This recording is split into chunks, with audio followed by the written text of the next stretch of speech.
Well, yesterday in British politics, it was one of the most interesting days I've ever seen. Even taking aside things like general elections and referendums that we've had in recent times, yesterday was something that was very different, a really kind of a pivotal day in British politics, and we'll see where it leads to next.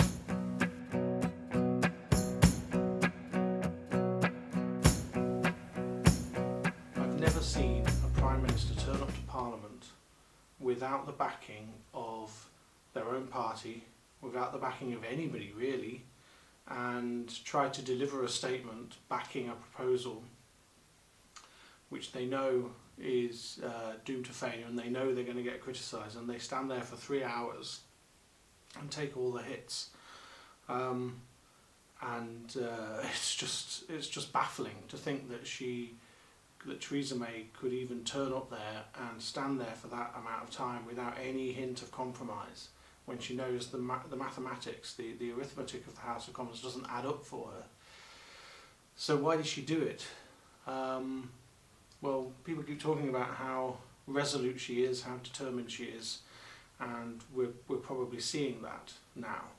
She must be hoping that this proposal will make it through somehow, even with amendments, and that she can survive all of that and get it through the House of Commons. But to do that, it seems like she's got an uphill struggle convincing people that that proposal is worth sticking with, even with amendments. And of course the amendments could be designed to totally scupper it and send things in a completely different direction. On top of that, she could actually be about to face a leadership contest as well.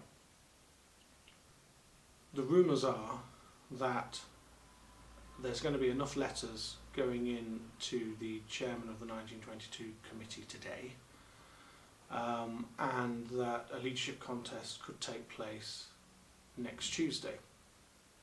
So that would be a very interesting situation. The question then would be, would she contest it? She might just decide to walk away, but she doesn't seem the type, does she? I think we're getting that message loud and clear that she's not the type to just simply give in. So chances are she would contest it. Now, if she lost, there would then be a leadership contest itself rather than just the vote of no confidence. And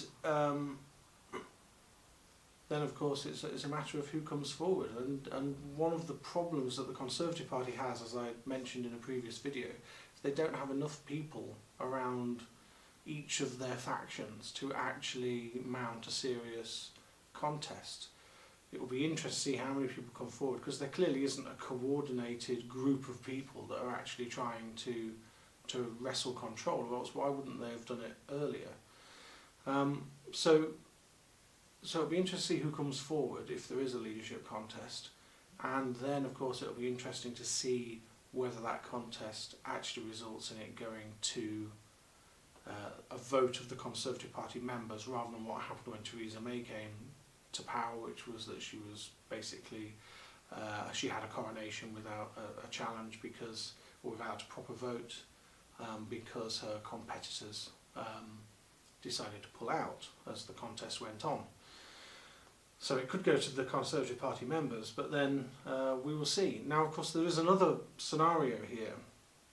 If there is a challenge to Theresa May, a vote of no confidence, she could actually win it.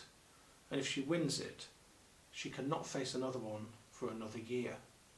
And I just wonder whether that is what she is actually banking on, that she actually wants some kind of contest to come forward and to have that vote and to win it.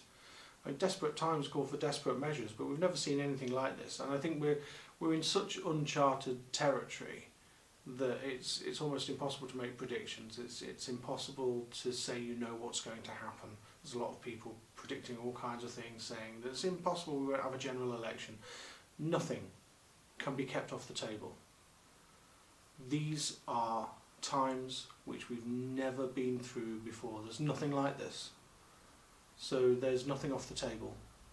Nothing is definitely going to happen. Nothing is definitely not going to happen. we will find out when things do, and that is the problem. We know as much as the people that are ruling the country. We know as much, and we know nothing. So that tells us something about the level of expertise amongst our politicians, our cabinet ministers, the opposition, the media, all of those journalists. Nobody's got a clue. And that's what makes it so fascinating. Anything can happen, and it's going to be really interesting to see what does. But I would not be remotely surprised if there is a leadership contest. I now think it's almost inevitable. But like I say, you can't predict anything.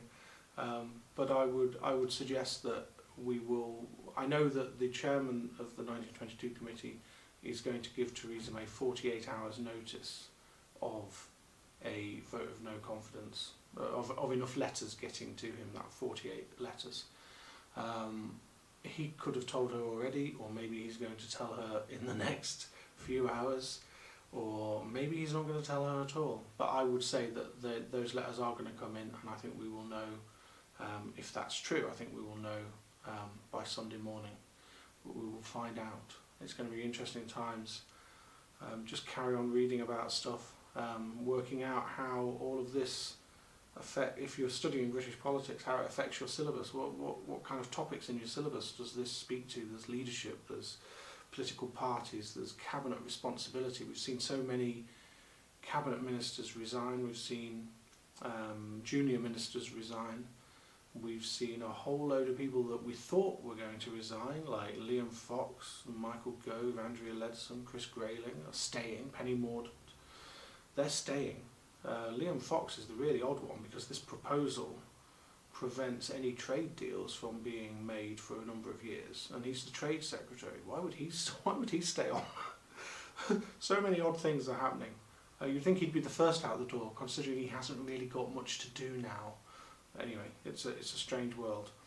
So there's an awful lot going on. Think about how that, if you're studying British politics, think about all of the topics that you cover, and think about how they impact on that. Think about all the examples you could use from this one week. Think about all the examples you could use in exam papers and essay questions. It's really fascinating stuff. Okay, thank you very much. Don't forget to subscribe and check out my Patreon page as well, please. And I'll be back another time.